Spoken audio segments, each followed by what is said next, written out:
In 1989, another curtain of communism fell.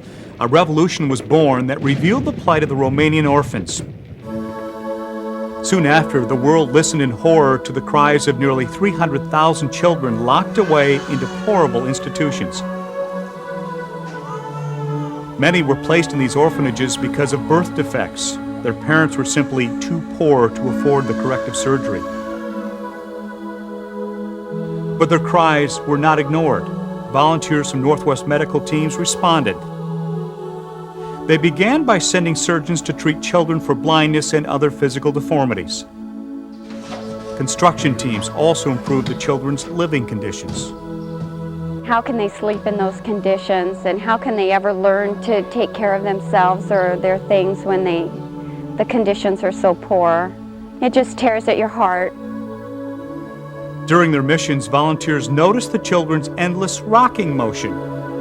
Child therapists say the self-stimulation comes from neglect and the lack of human touch.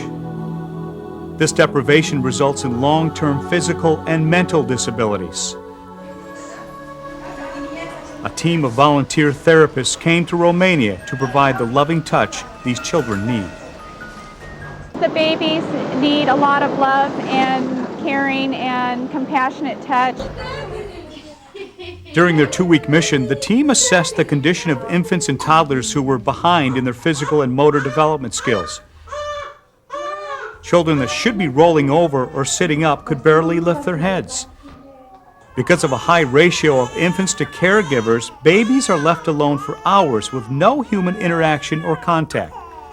Sometimes many children are laid in undersized cribs, making it difficult for them to move about. Not only are you using touch, but you're using your voice. To correct these problems, the team provides orphanage caregivers the training they need to stimulate early childhood development.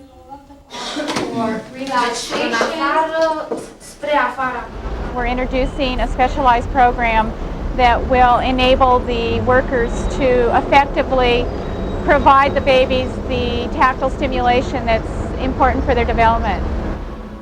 Put into practice, these therapy techniques will stimulate a child's sensory and motor skills, as well as prevent future learning disabilities.